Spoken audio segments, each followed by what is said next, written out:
Ladies and gentlemen, welcome back to Somos Mas, the official podcast of Somos Mas NM, and your source for the latest news and notes on New Mexico United and the New Mexico Runners. My name, of course, is Seth Bidoff. Joining me this evening of the one, the only Earl Nieto with something above his head. I don't think he's on the floor tonight. Okay, here we go. We got a star. Earl, No, I'm not on the floor, and that's actually a seahorse. And no, I'm not on the floor, like I said, because that right there is a bathroom. Okay. Also joining us this evening, special guest, head coach of the New Mexico Runners, USL Hall of Famer, and world record holder, Coach Steve Famiglietta. Coach, so happy to have you. We talked to Andres last week, and real quick, we do have some news we're going to get to, but I want to ask you first, how are you? It's been a minute since we've talked to you. How's the off season been? You're looking well. And before you answer any of those questions, I already know his answer. He's starstruck. Look at that face. Yeah, that's something. That's starstruck or lack of sleep. I don't know which one. That's the same thing, right? Yeah, or just old. I don't know. Take your pick. Well, Coach, we're glad to have you. Like I said, how are you? How are you doing? How's the off season been? You're looking well. And how's everyone coming along for the next season? Well, I'm ready. They're ready. Well, we got more training to do. We're still a month and a half out, but it's exciting. I'm really looking forward to it. Off season, it's always nice, but like we were talking before we went on the air, it's tough. I don't idle well. I like the idea toward the end of the season. All right, time off. Not up early for training, and that lasts about, 2 minutes. I'm chomping at the bit, to get back at it. Yeah, I can imagine the off season's kind of rough, especially with how long the off season is for you guys. Well, when you're 80 years old, you wake up 4 in the morning anyways. I got to do. Hey, the earlier you get that Geritol on board, the better off you are. Earl's not quite there yet. He's still 22, so he's got a ways to go. Hey, hold on a minute. If you ask Maya, I am 40. Oh, really? All right. Well, I've got screws in my body that are older than you. We're in for a great show tonight. If you're with us over on Facebook or YouTube, be sure to pop your questions and comments over in the chat. Andres Trujillo is already here. Jane Lilly, hi, how are you? Welcome on in, everyone. We're going to be talking to Coach throughout the evening as we continue to get ready for the Runners season, which is set to kick off at the end of December. But we do have one major news story we want to get to today. It's coming. If you build it, they will come. The Albuquerque City Council voted last night by a tally, whatever you want to call it, of 7-2 in favor of the lease for New Mexico United out at Balloon Fiesta Park. The lease is signed. The deal is in ink. It is done. United is getting a stadium. Earl, and even to you, Coach, it feels like this is something that's been talked about for 5 years now. A stadium is coming. We want to build a stadium. We want to do this. And with all of the negativity, with all the backlash over previous locations or possible locations, there seems to be one that seems to suit just about everybody. Out at Balloon Fiesta Park, it's going to take up approximately 7 acres of the 360 some odd acres that are out there currently. It's going to be built on top of the existing parking lot. And if you look at the broader project of Balloon Fiesta Park, they already had plans to build another parking structure. So the parking that's being displaced will be replaced eventually. The city's pumping in $13 million worth of funds for infrastructure only. And the club is going to put in the minimum $30 million to build what is a reported 8,000 to 12,000 seat stadium before standing room only. There have been some renderings that show berms and other things. Guys, I'm excited. I'm excited for this. I think this is a huge deal. Coach, let's start with you. You've been in the soccer scene in and around New Mexico and at the USL level for a number of years now. How big of a deal is this for soccer and the growth of the sport?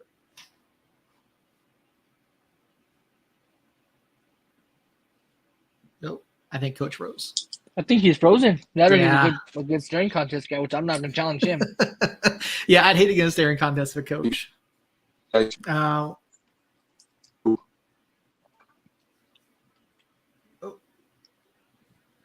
Very in and out, Coach. Yeah. Yeah, Coach, if you can, try to reconnect, and we'll get your thoughts on that. While he's doing that, Earl, what? Man, it's been a long time. Yeah, I mean, we've been talking about a stadium coming for, I believe, 3 years now.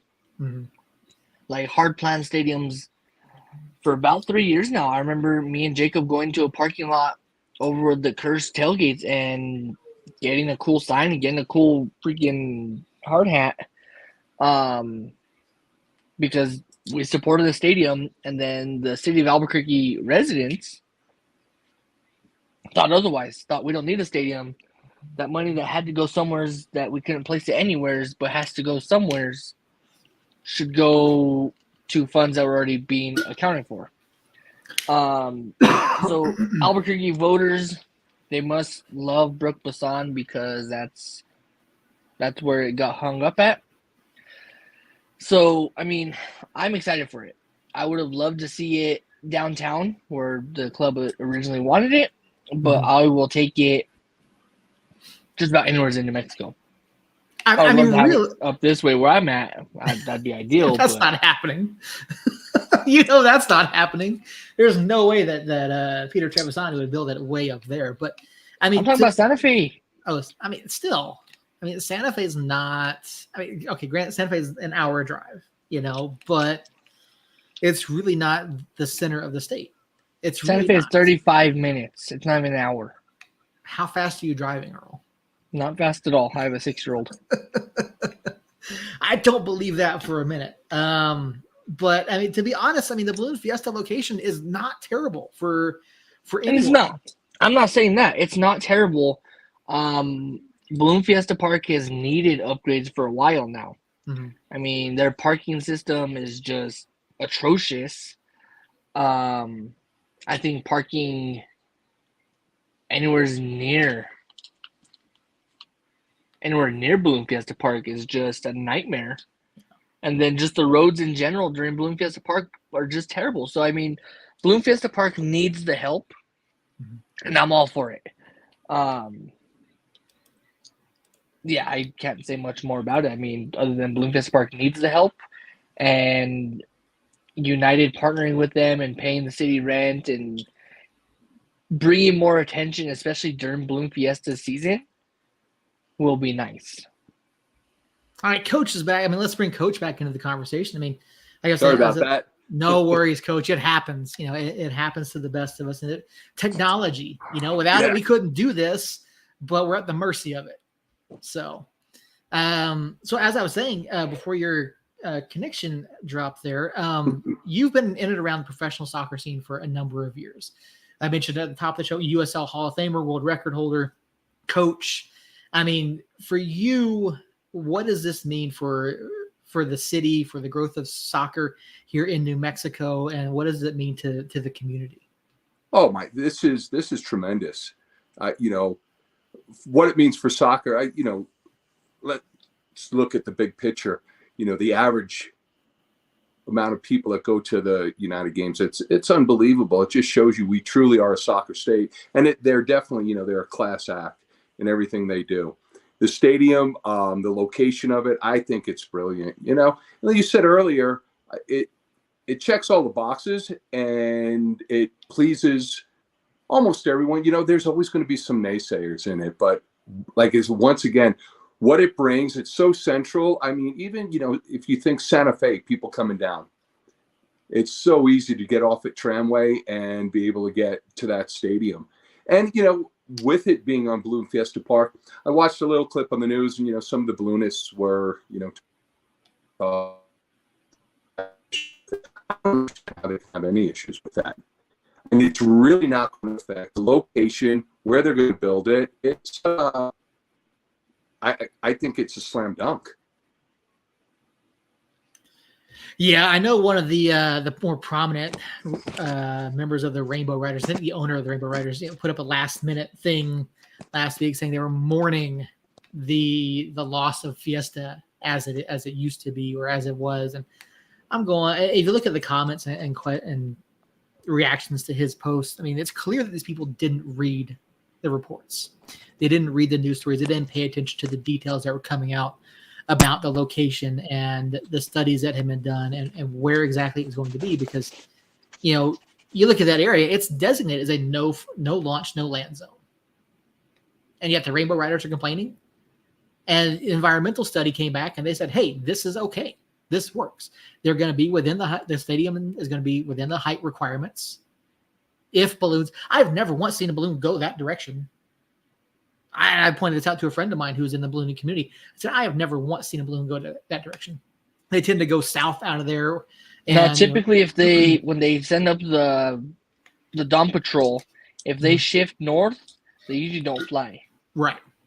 Because, I mean, you shift north, and now you're hitting the Bosque, you're hitting Sandia Lakes, you're hitting no man's land, where there's not access to roads out there, because now you're on tribal territory. So, I mean, going out that way is just impossible to get yourself back. Right. Yeah, and to try to fly east out of the stadium, like no one does that. Out of that area, no one does that. You know, no one does. Because you don't have the winds going that way. So, I got a comment. Sounds like it's going to be a great symbiotic relationship with New Mexico United and the Balloon Fiesta Park. Absolutely. I absolutely agree with that. I mean, United has agreed to not host matches during Balloon Fiesta. That's part of the deal. There will not be matches during Balloon Fiesta, so you're not going to deal with the added issues there. And I mean, the club, they found the spot. There's already infrastructure there that can handle large quantities of people traveling in and out. So, like Coach said, I mean, it just seems to check all those boxes. It seems to hit everything that most people want out of a location and what a stadium could be. And one of the studies that came out is they did a noise study. And I believe it's been published. They did a noise study showing how it affects surrounding areas. And in the closest homes to where the stadium would be, they ran tests, they pumped in noise. The noise level would be that of a conversation at the closest homes where the stadium would be. So rumor has it, Coach Steve getting out of bed is noisier than the stadium will be. Only when I hit the ground, dude. That's usually when it hurts the most. Yeah, it does. Can confirm getting old does hurt a little bit more, a little bit every day. So, but we're not going to focus on getting old tonight. We're going to focus on the future. We're going to focus on. I mean, technically, we're still focusing on old. Earl, you know what? Here's what I want to do, Coach, and I'm giving you free reign to do this. If you would like, we will get Earl out to a training session. You can run him as much as you want. That's awesome. As much as I can. I want to leg wrestle him. Is this with the good leg or the bad leg? Dude, they're brand new, dude. New knees, new hips. Come on. That worries me. Harry in the chat. Harry, a friend of the show, also a San Antonio supporter. Well, it's because in the Mexico United crowd is like the RGV crowd, quiet. You could hear a pin drop this year. Evening, Earl, Seth, and Coach Steve, all the way from San Antonio. Awesome. Very happy to have you here. I appreciate you popping in. But I mean, yeah, let's. We've already talked a little bit about the future of New Mexico. Let's talk about the future of the New Mexico Runners. 5th season, Coach. You've been there for every step of the way. You and your son are on the sidelines once again. I mean, I'm curious. What's that like for you, coaching alongside your son? Is there ever a moment you're like, this kid's doing better than me, or are you still like, the old man's got it? I think I have a few more years in me, but he definitely, he knows his stuff. I mean, and I definitely lean on him quite a bit, bounce off what he's saying during the game. It's not a situation of where later in life, I mean, Nick's still extremely young man, he's in his early 30s, but he has been coaching, since he's 12 and 13 years old. He started coaching, and he had some, pretty good mentors as coaches, some pretty high level coaches that he spent a lot of time with and a lot of exposure to play, and it's very helpful.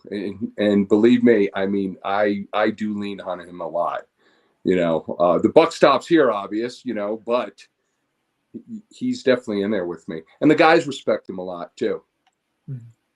Yeah, so, I mean, let's go back to last season just a little bit here, Coach. The team started off, the year started off with a lot of promise. Yes, Things kind of fell apart towards the end. I know you guys were dealing with some injury issues, obviously resulting in you getting back out on the pitch. What was that like, and what was like keeping the momentum, keeping the mentality up throughout that process, and then, how when you carry that into the off season, how do you move on from that? Well, we obviously could play with any team in our division. We played them, we beat them all once or twice before. As long as we're healthy, our numbers, our player market here, we're pretty lean. And I can tell you this year, it's definitely the best batch of guys we had. We were going strong, but once, last season, a couple key injuries. And, it's not 11-a-side, it's a small field. So if you get, and it's around like hockey, we have a couple lines. You get one guy injured off of each line, that's 20%. Oh, it's 40% of your team, but 20% of the line. That really changes the chemistry. But we're very healthy so far. We've got the biggest numbers that we've had so far. And the great thing with the numbers that we do have, they're very interchangeable. We have obviously key players, veteran players coming back, but a lot of guys that are new to the program. And I'm pretty excited. Yeah, you want to tell some of those names? Nope. Hey, I got in trouble last week, Earl, and I wasn't even on. I tried. Andres right there was biting his fingernails waiting for it. Oh, that is awesome, Coach. Thank you. That's phenomenal. I mean, yeah, obviously, last week with Andres being on the show, you guys did give us the names of the guys returning this year. We talked a little bit to Andres last week about Nate Yeager. Third year man now.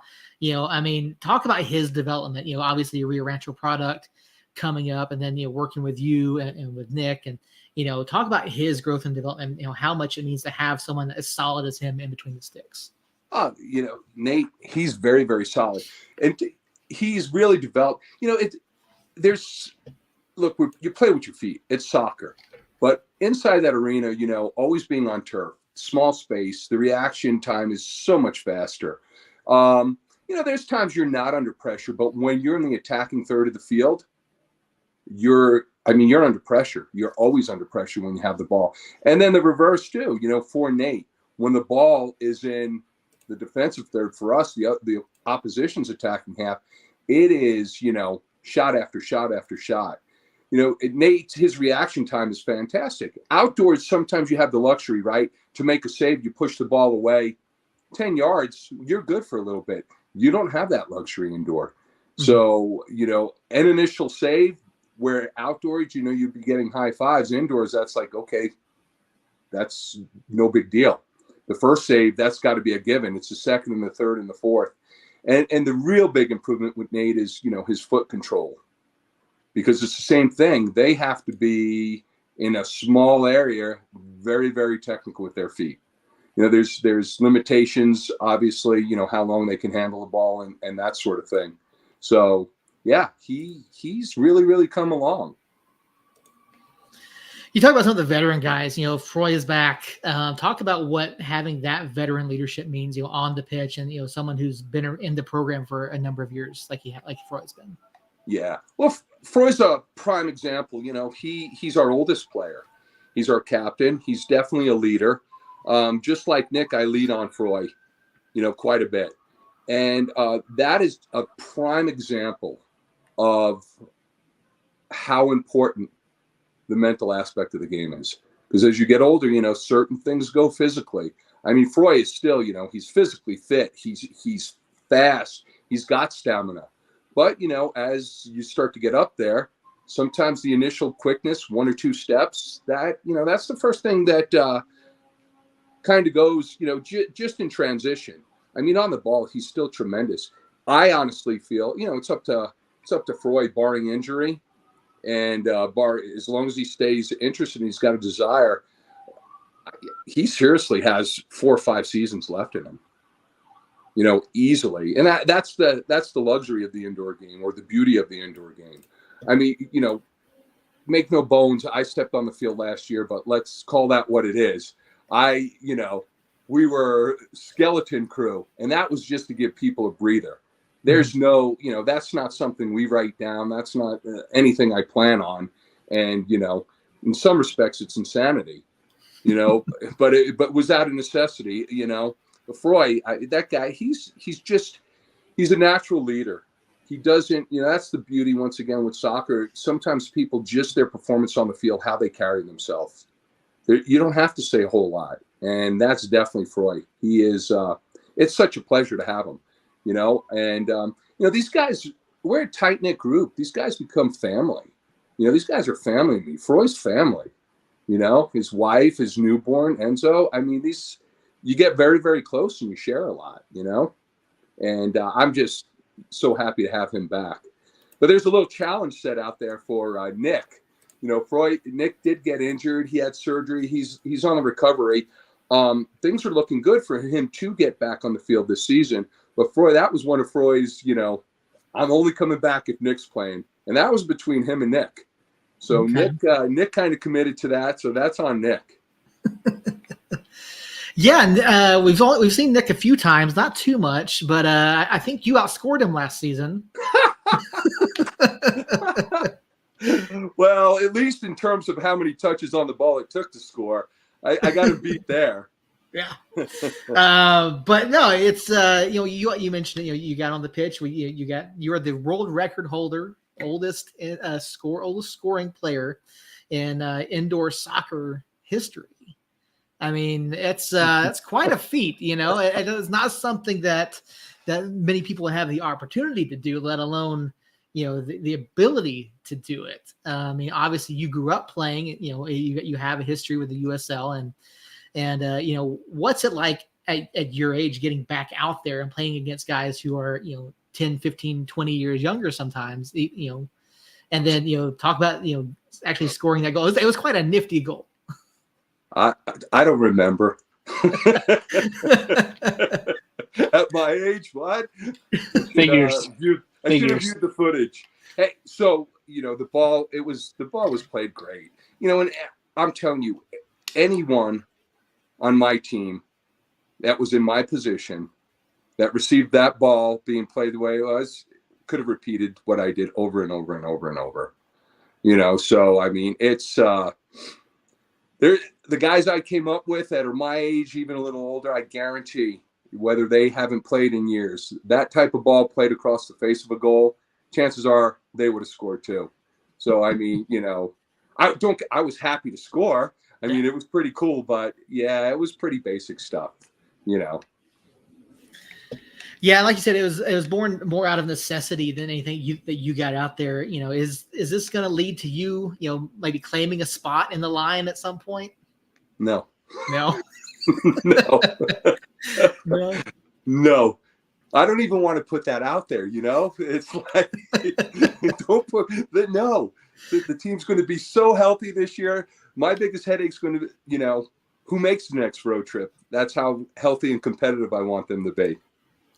Yeah, no, absolutely. It's we talked about it last year. During the season, the injuries and everything just kind of piled up, and you guys weren't able to get the results, down the stretch. But looking at this season, obviously Colorado is out. We've got El Paso, and I don't think we've played El Paso in the past. I could be wrong. So first season, it's completely different organization though. But the first season, El Paso actually won our division. Okay. Yeah. Okay, so I mean, so what's that like bringing a new team in? And obviously, Andres has been a big part of that. For you, what do you look at when you see a team that you've never faced? That's just it. You really have to lean on what your game plan is going into it, and that's what you work by. We've been a very, my style of play, especially indoors. Because the idea is, you're on for 2 minutes and you're off. There's a rest time. Very anaerobic. So preseason we train quite a bit, with recovery. A lot of get that heart rate up and then boom, recovery so you could get back on the field. It's my belief as a result of that, we could play high pressure soccer the whole time. That was my belief. That's the way when I came up, that's how it was played. The game's changed, even though it's indoor and it's quick, there's a lot of teams that they tend a little more toward like outdoor soccer. They want to slow the pace of the game down.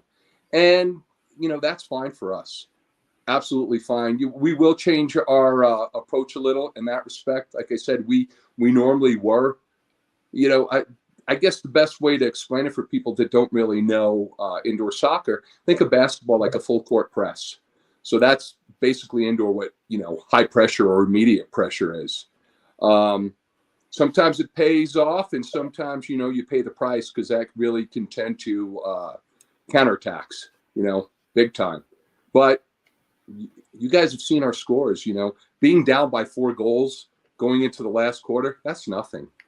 You're in the game. That's not a problem at all, Yeah, I recall one game last year we were up there, and I think it was I want to say it was Rashad had like 4 goals in like 7 minutes or something. Yeah. Pretty wild stretch. Opening night. Yeah. January 13th, I think it was the first home game. Yeah, there was a question in the chat though. Our good friend Harry, who congratulated Team Jacob today because he's the only Team Jacob guy. Question for Coach: with the new addition of the El Paso Rhinos, which will be the bigger rival, El Paso or Amarillo? Both are about equal distances.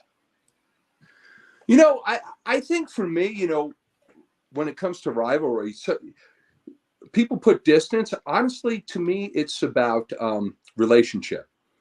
When you get on the field and the opponent is extremely gritty, no matter what, and that's when the rivalries really start. We have some healthy ones. Wichita, we love playing against Wichita. We go there. Unfortunately, like Froy, when a few years ago, the first minute or two in the game, the guy took him out, and Froy, it resulted in surgery. And that hurt us that season. And that guy, it's karma's crazy, right? They came to Albuquerque first time. Guess what happened? 2 minutes into the game, the guy that hurt Froy, strangest thing in the world. They carried him off the field, and no foul, nothing like that was called. Those are the type of things where I think the rivalry starts. So yeah, to tell you the truth, I don't know. We'll see. We'll really, really see. Whatever Amarillo or El Paso style is. We know what we get with Amarillo. They're a really, really good team. They're consistently a good team. I believe a lot of their players, they import for the season, from all over the state and different parts of the country. They have that luxury. We don't. I suspect with the El Paso team, quite a few guys will be from probably Chihuahua. They'll come up on the weekends and play, that sort of thing. And Chihuahua played in the league, on and off. I really didn't follow them too much because I didn't really look past our division, too much in terms of performance. But I do know, there's quite a large following in Chihuahua for arena soccer. So we'll see. That was a crazy long-winded answer when the easiest answer to say was whichever team has the worst pizza. No, not yet. Not yet. Hey, look, it's an hour show. We got to fill it with something.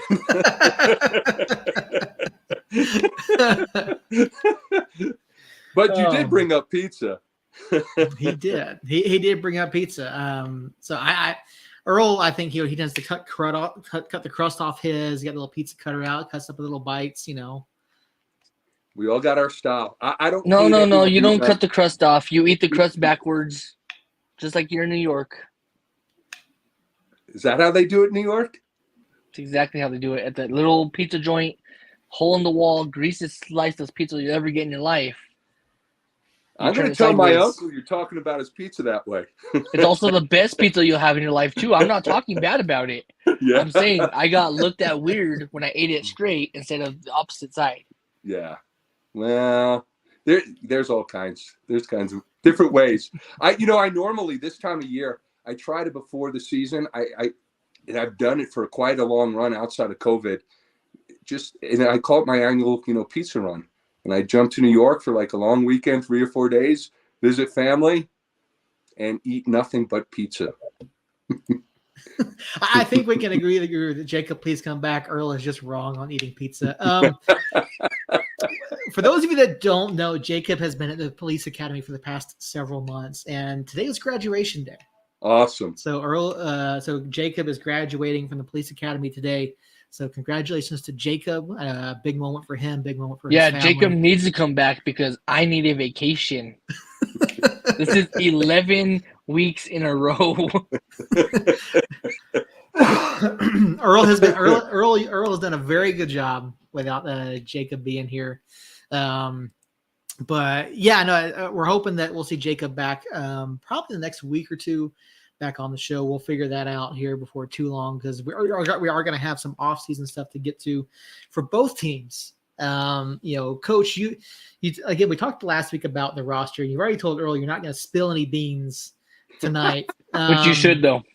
Andres mentioned last week the team is making the transition from outdoor to indoor in terms of training and getting ready for the season. We've seen the game. We obviously watch the game week in, week out. We watch you guys, we watch outdoor. For you as a coach and as a former player, what's the hardest part of that transition for the players? Boundaries and no offsides. That, offsides is really, really big, right? Because kids are taught young to hold off on their runs and it, by the time I get the guys at the age they're at, that's like breathing for them. They understand there's offsides, they got to hold up. And as a result of it, it usually takes, a couple months. The veterans, they fall right back into place, but like the newer guys, it's new to them. It's a hold off, it's a run. At times you have to press up the field and they go stand close to a defender. It's like, you got another 25, 30 yards, go. But it's like, there's no buts, just go. And, like I said, as much as you have to have really tight control because it's a small space, at the same time, those walls are big erasers, big erasers. Missed touch, a shot that's off. And that's the beauty of arena soccer, a missed shot that's not over the wall. There's another one. There's something coming. There's either another shot or there's a counterattack, immediately. And that's the mindset, right? Because for a split second, guys, okay, the shot's off the goal. And I can literally see at the beginning of training, that hesitation. It's like, oh, wait a second. The ball's still in, a ball that's played long, I can't chase it down. They hold up. It's like, what are you holding up for? It's not going out of bounds, So that is really, really the big part of it is just that mindset. So they try to play outdoor soccer indoors. So of all the new guys that came in, which one stands out the most to you? Can't tell you. It's gonna be a long night. So we've seen a number of local kids come through the runners, the Legingi brothers, Nate Yeager, just to name a few. Colton Ward, a local guy as well, been here for a number of years. He's, involved in the committee. He's a teacher. Yeah. And we've talked about it in the past, in some of our interviews and in our conversations with you, but what's recruiting like for you in the off season? What are some of your funnels into the program? Is it just the high schools, or is it some of the other programs like ECNL or things like that? Well, to tell you the truth, I don't really go and look after the younger players, the high school level players. They've always come to us. It was a little different with the Legendries. I mean, I have a history with the family. I mean, I'm talking an unbelievable history. They're basically family to me. Long story short, their grandmother was my grandfather's secretary in New York at a bank. And just coincidentally, oh, wow. Yeah, fast forward years later when we moved to New Mexico, my brothers hung out with the Legendries' dad and uncle, and their brothers, so the Legendries' uncles. They became best friends. No clue what was going on until my grandfather came and visited, and my parents had a barbecue, invited them over, and it was a big reunion. So, and then proximity, right there in Rio Rancho, they wanted to, they were out here already for high school. Really, we'll get some phone calls from some high school players, and depending what point of the season it is, like for right now, I've had a couple guys reach out to me, and our player pool is so large right now. I'm sticking to that player pool. But if there was, as the season goes, plus, like you mentioned, some stuff, ECNL and those sort of things, high school soccer just ended, and people think, oh, okay, so these players that are really committed to the game, they're going to take some downtime. There's no downtime. Mm-hmm. The very next week, they're with their clubs, and I never want to step on club coaches' toes when it comes to that sort of thing, with their players. And, we had like Nick Legendre, when he came down for winter break a couple of years back, he played with us, but he was at the time playing with the Colorado Rapids Academy. Mm-hmm. And the first thing I did, I called them. I called the coach just to square it. I want to make sure this is all right. There's really no contractual agreement excluding, because it's not a pro contract they signed going up there. And but it's just out of respect, you don't do that. So once again, in terms of the younger guys, I haven't really gone out and recruited. We've been very fortunate because look, the guys that are really hungry, the ones that want to play, they want to play. They'll reach out. And of course, like I said, I want to invite them in. This year's been just, once again, a little unique because it's the biggest player pool that we invited into preseason. And, we're maintaining them until we announce the team. What do you contribute that to? You talked about, the size of the player pool, and obviously, you can only travel so many on travel days. You can only have so many on any match day in general. But what do you contribute to the larger player pool? Is it just the amount of exposure the club gets? Is it the opportunity? I personally think it's three things. We're getting traction. Okay, this is our 5th year. Barring COVID, it would be our 6th year. So the following comes. It's a little more organic. Our budget for marketing is a little different, than New Mexico United. But so we get traction there. And I will tell you, I believe also the success of United helps us too. More people have an interest. And this next one, people are going to think, it's a little strange, but Steve Kramer Fields, the fact that he put that up, they're outdoor fields still, but it's on turf. It's tight. It's a small, tight area. And, those guys going out there that are playing 7-a-side, they're like, this is absolutely brilliant. I get to touch the ball a lot more. And now, when from there, the better players, they look at the runners, it's like, I'm going to try out, because you touch the ball even more, because once again, what we talked about, there's no out of bounds, so those three things I think are really the primary factor,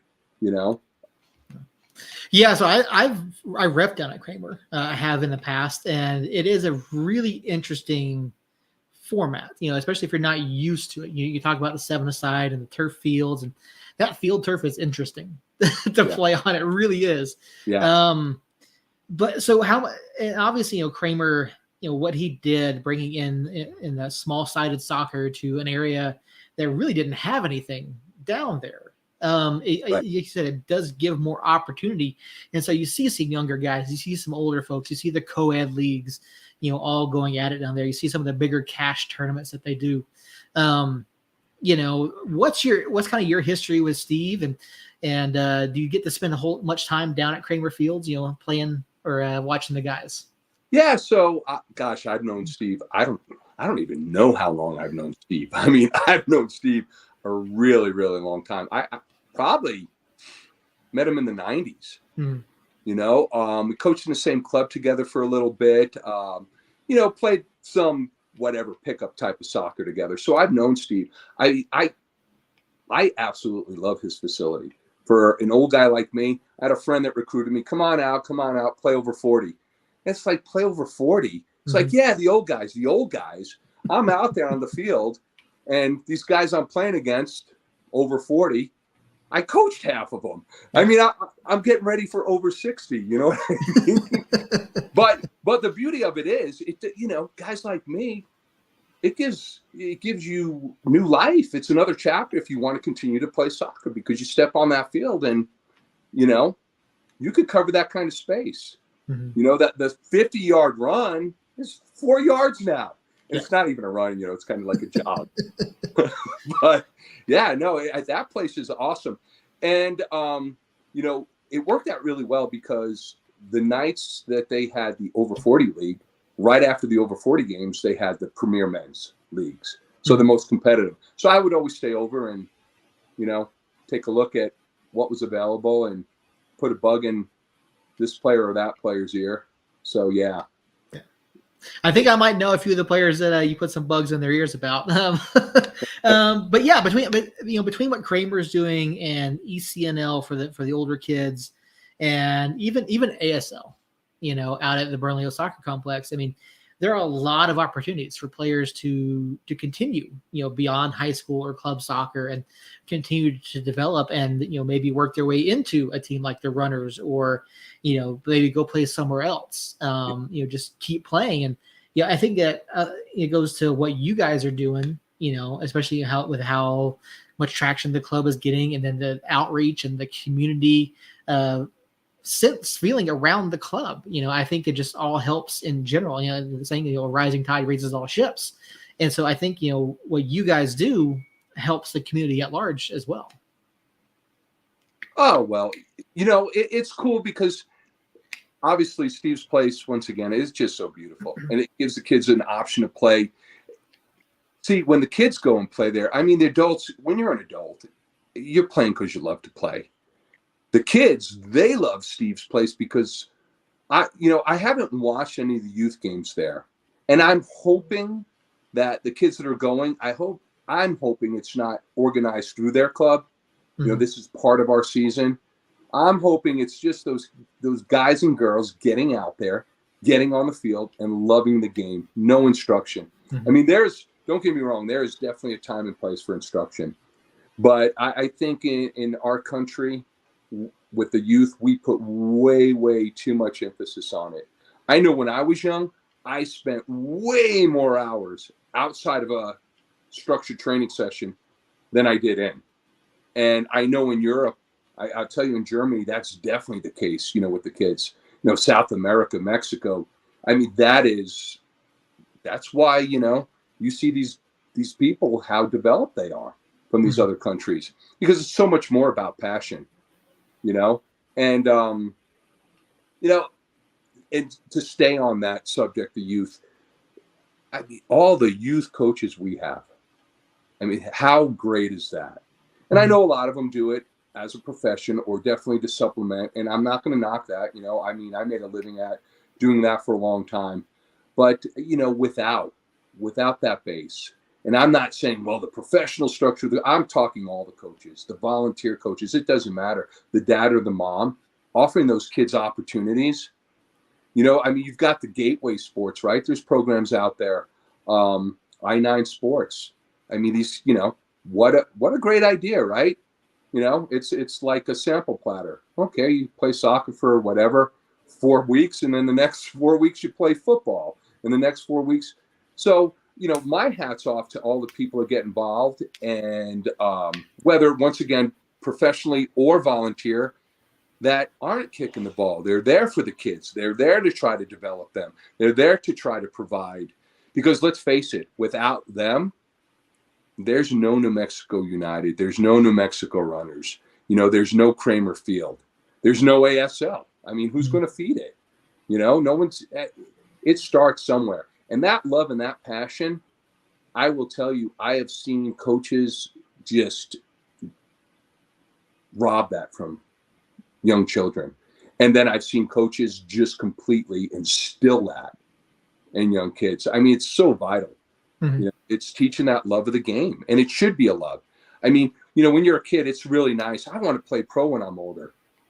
I mean, I had that dream, and once I was fortunate enough to do that, I had another dream. I want to play into my 50s. I want to play into my 60s. I want to play. I love to play. Players want to play, and that's the end of it. But that doesn't happen unless they love it. So like I said, I think, the big hitters, sure, I think we inspire the kids, but man, it's at the young levels. And that's the referees, the coaches, the organizations, the administrators. And then, of course, someone's got to drive the kids to training. Someone's got to drive the kids to the game. It's the parents. Mm-hmm. I just wish sometimes the parents could back off a little, Yeah. That's very true. And, you and I have both been involved. You've obviously, longer than I have. I've been involved for the past several years. I'm continuing to stay involved. And Earl just graduated high school, so he hasn't quite gotten his referee stripes yet. But, you talk about the Hold on. Before you start bashing me, I've done something you haven't done. I've coached 4-year-olds. I've done that. For more than 1 week. My son played a whole season. Both my boys have been playing sports for the past kids. 4 or 5 years. Yeah. I had 0 kids. And I was there still you go. Coaching 4-year-olds. And that's great, Earl, because we do need more people, even people who don't have kids, to be involved. And having me having coached, I've coached 3 different sports now, or 4 different sports now. I've coached 4 different sports. I've reffed basketball and soccer, and you talk about the coaches, and I've seen some great ones. Chris Hurst, friend of the show. He's a guy that he puts a lot of time. Jackson Rogers, former New Mexico runner. He puts a lot of time in with kids, and I think they were 2 really great examples, of coaches who care and put the time and the effort in. And I've definitely seen it from those 2 and from some other coaches out there as well. But I've seen coaches that just absolutely ruin the experience in my opinion, for the kids, for the referees, for the parents. One of the last weekends I did this summer before I hurt my ankle was I had a coach who started mouthing off in the 2nd minute about a simple throw. And I said, Coach, I'm not going to do it. This is my 5th game of the day. We're going to stop this right here. He kept going. So I carded him the 2nd minute of the game. And later in the game, there was another call, 50-50 ball. Players went up. One happened to catch the other. Nothing in it, no malice, nothing, wasn't intentional. So I carded the other player, and coach just kept going, just mouthed him out. So I gave him a second, sent him off, and his players started doing the same thing. I'm like, this is the example that you're setting. And you talk about how important it is at that youth level. And, New Mexico suffers from a lack of coaches, from a lack of referees, from a lack of, administrators. And Earl, you've seen it as someone who helps with AYSO, and Steve, you've seen it as well. Sure. Earl, let's start with you. What does it take, for someone to want to get involved with something like this? And what do these leagues need to do to encourage not only people get involved, but to do it the right way? It's hard to say, because where I started, a friend of mine kind of convinced me to jump in. So I jumped in, I started helping coaching. I started assisting him with coaching, and then he stopped showing up. He thought I knew what I was doing because at the time, we were still almost news. So I kind of had an interest in soccer. Didn't really know anything about it still. It was like 6 weeks in. I was like, I don't know what the heck I'm talking about. But for whatever reason, he trusted me. So I jumped right in with the 4-year-olds, and I kept talking with them, kept working with them. But I encouraged the parents to take it home. Whatever I was showing the kids at the game, because we didn't have practices. They're 4 years old. There's not much you can actually practice at 4 years old. But whatever the kids were learning during the game day, I was encouraging the parents to take it home and just have them kick the ball. That way they get used to the ball being at their feet, being on their foot. That way, whenever they get older, it's not, this is brand new to me. It's kind of muscle memory. And if they want to continue playing soccer, cool. At least they have that one core muscle memory that they can use and just build off of that. And then I jumped into being a glutton for punishment and jumped into the board. I saw a position open for the board. I said, yeah, I'm in. Let's do it. I was the youngest one there. I usually am, anywhere I go, the youngest one, including this little forum we have going on again. And then one of the people stepped down, one of the board members stepped down, and the regional coordinator, which we probably know, James Dominguez, Coach, you might know him. James Dominguez, really good guy. He came to me and was like, hey, man, can you take over the register part too? So I was doing the field coordination and the register part. So I was like, sure, why not? Let's do this. And then from there, I just stuck in that role until I moved up north. So technically, I'm still on the board. I never heard of that, by the way. I haven't got an email about I don't know when the next meeting. Yeah, I don't know what the next meeting is, but I'm still on there. That's for sure. But really, what it takes as a parent, as a non-parent, as just someone interested, is a lot of patience, because there's gonna be a lot of time devoted to either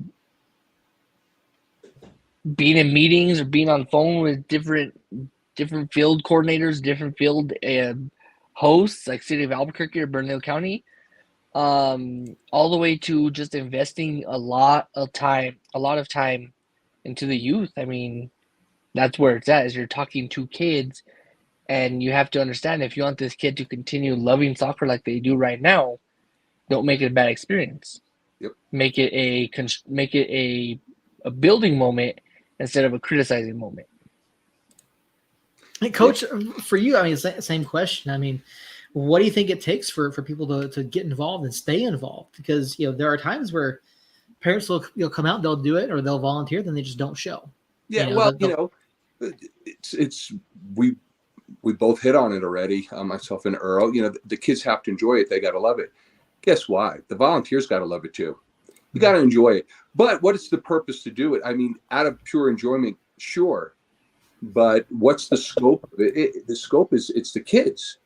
You've got to go in there and know that I'm trying to make this right for the kids, but all the kids. Not, this is a team I coach. Mm-hmm. I don't care about the opponent. Nah, it's got to be for everything. And there's ways. There's those coaches that take the wind out of the sails, and then let's face it, parents. I mean, 4 years old. Mm-hmm. Kids step on the field. What is a parent's expectation, especially parents that don't have a background? Well, I saw a soccer game on TV. Hey, you're not doing what they're doing, and they would never have the expectation when the kid comes home from kindergarten or the first grade to say, hey, what is this 1 + 1? Your brother or sister that's a senior, they're doing calculus. Mm-hmm. I expect you to do that. They would never, no one would fathom that. But when it comes to sports, that's what parents do. Yeah. It's absolutely insane. But there's fun ways, right, to kind of put parents in place. That sometimes could be a tough conversation. But I tell I've always, and this is the guys, use it or don't use it. But as a coach, every year, consistently over, 40, 45 years of coaching youth, at some point during the season, after a game, I pull the kids together. And I never tell them to be disrespectful to their parents, but I let them know if there's one of those games, because let's face it, parents, they want to give instruction. And it's okay, because that's what they're going to do. I always invite the parents over for the post-game little talk. Mm-hmm. I want the parents to hear, because if they are going to talk and they are going to give information, hopefully it's the same information I'm giving them. But I do let the kids know, okay, game time, you're allowed to be disobedient. You don't have to listen to your parents. And if the parent's really hard on the kids, I tell the kids after the game, okay, this is what I want from you. When you're driving out of here, especially if it's out at the complex, and when you're on that straightaway and you see that light, that red light a mile down the road, scream at mom or dad, whoever's driving, stop, stop, stop, stop. And see how they react. Because chances are they're going to tell you, why? What are you telling me to stop for? It's not time to stop. I'm not ready to stop. Look, the stoplight's way down there. Yeah, and you told me to pass. I wasn't ready to pass. No one was there to pass. You told me to shoot. I wasn't ready to shoot. The goal was too far away. And I can tell you consistently over the years, I would get calls from parents, and they're kind of giggling but apologetic at the same time. Thanks, Coach. It's like, yeah, just 2 questions after the game. Did you have fun? And then what kind of ice cream do you want? And that's it. That's There you it, go. man. It's for fun. There With the you go. older Yeah, that's- guys, it's did you have fun? Yeah, okay. What kind of beer? No. Yeah, no, I mean you're absolutely right. And the last season I did AYSO, just straight AYSO, which is a volunteer organization. The idea was to have one parent from every team referee. Well, the league my son played in, I refereed 80% of the games because one parent, broke a leg or an ankle or something, and the other two parents just never showed. And I got to know some of the coaches, and they're like, hey man, do you mind sticking around? Yeah, I don't mind at all. The kids need someone. And so like I enjoyed doing it. Like I wasn't even at that point, I'm refereeing games that my kid's not playing in. One of the coaches was like, hey, can your kid play with our short kick? Can your kid play? Yeah, absolutely. You want to play? Yeah, he wanted to go. So we'll stick. I'll stick around. And that's part of why I do it because I can help teach. I can help the kids learn to enjoy the game and understand the rules and how to play and help them get better in any way that I can. And there's a lot of parents and volunteers that just don't do that. So, yeah. Earl, it is close to your bedtime, so I do have one. Final bit here for Coach. On Saturday, the Runners announced their season schedule. Andres teased it last week. The Runner season opens December 30th at home against the El Paso Bombers, or El Paso Rhinos. I apologize, El Paso Rhinos, followed by a home match the following weekend against the Amarillo Bombers.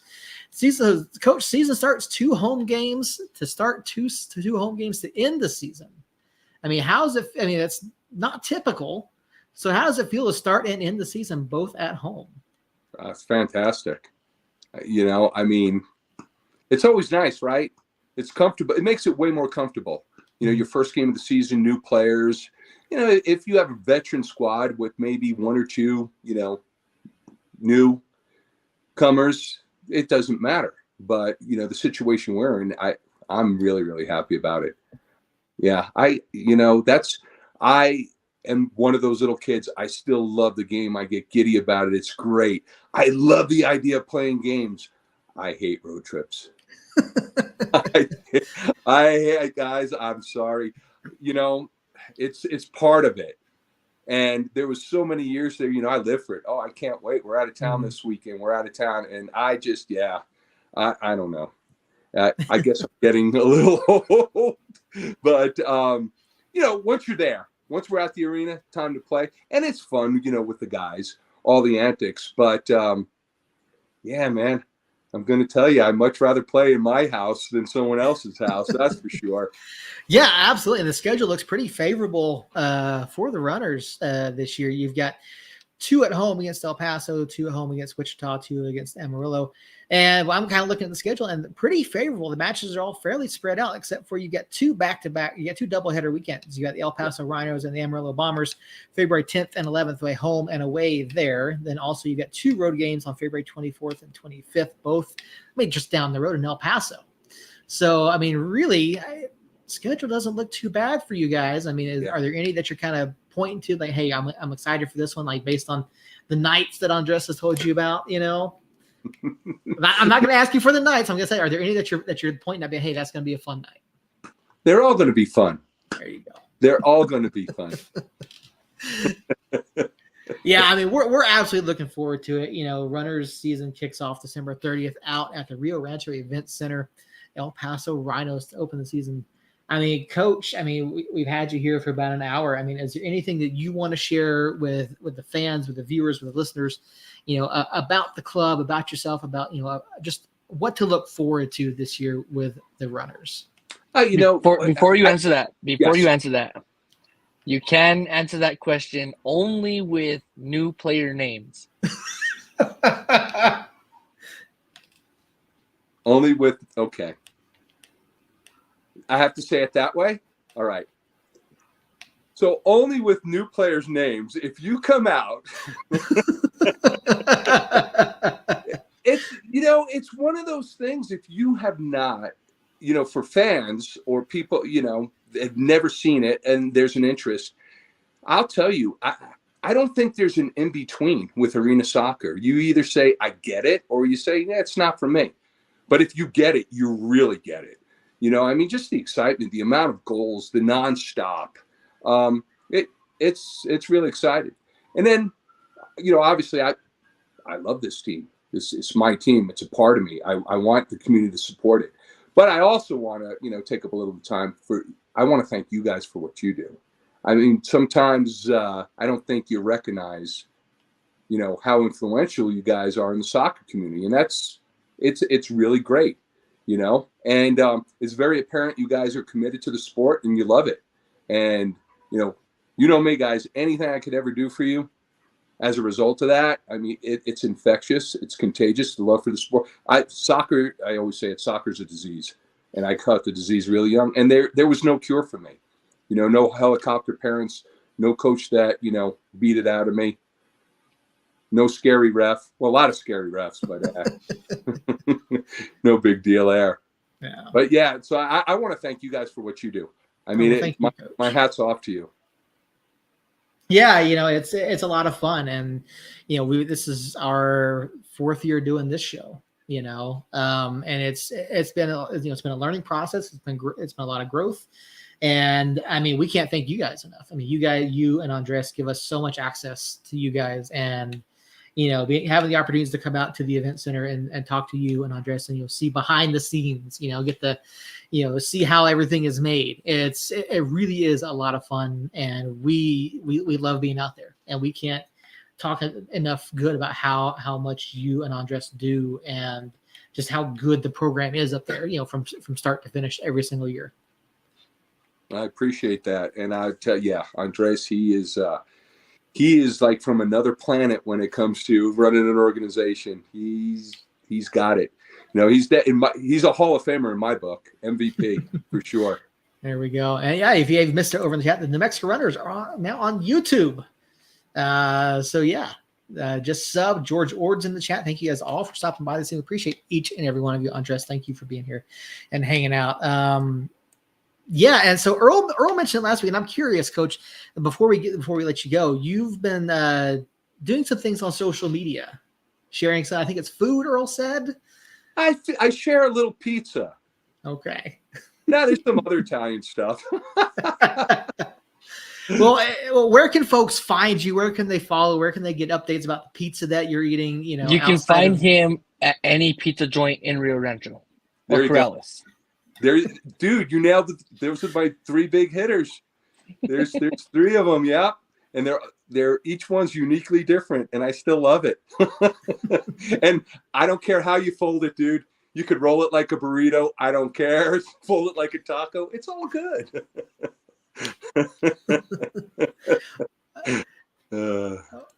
That's pizza. There you go. So Coach, people, obviously you are on Facebook, Steve Famiglietta. I believe you're on Instagram as well. Is that correct? Yeah. On Instagram as well.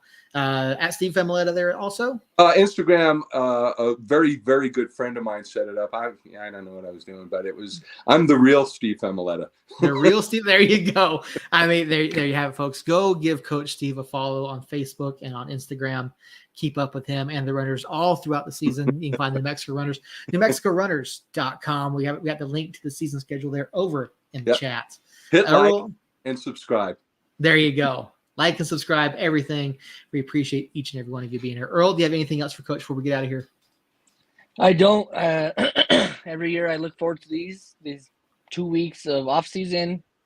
This kind of kicks off our off season where we bring you guys in and liven things up a little bit. It's always a pleasure, and I can't thank you guys enough. Like Seth said. Well, yeah, it's our pleasure. Like I said, we really enjoy. I mean, I have a blast with you guys. It's always fun. Yeah, we do too. We really do. We can't wait to get back out there again on game day to see you guys, see the runners in action. And I mentioned last week, you're one of the guys. We come down, you're like, hey, how you doing? You'll give us a hug, wrap your arms around us. Like it really. And we talk just about the family atmosphere, about you and Nick and Andres and his family, and like you guys, the post match atmosphere. You guys treat everyone like family. So he runs around, gives everyone hugs and stuff. Well, whoa! Before you go there, I got to give him a hug with 2 hands because he's trying to steal my puffer jacket. I mean, you're not wrong. You're not wrong. But he gives everyone a hug, and then he walks away and asks Andres, "Who was that again?" Yeah, but that's because I'm old. I didn't say why. I didn't give a reason. So you brought it up, though. You did bring it up. Bring what up? That puffer jacket. I mean, we got to talk about that. What are you talking about? Earl, I think he's got you there. Coach, we Only you appreciate put it taking down. the time. You just wait. Okay, cool. Coach, we appreciate you taking the time. I know it's a holiday week. A lot of folks have plans, and you took some time out to come and sit down and talk to us, and we appreciate that. And yeah, we love talking to you. We cannot wait to see the runners. We can't wait to get back out there. Yeah, December 30th, we'll be there. Cool. Hey, thanks, guys. You guys have a great holiday. We will. You do as well, Coach. All right, man. All right, thanks. God All right, folks, everyone in the chat, thank you guys so much for being here. Obviously, Coach Steve Famiglietta was here with us this evening. For Jacob, congratulations. We can't wait to see you back, buddy.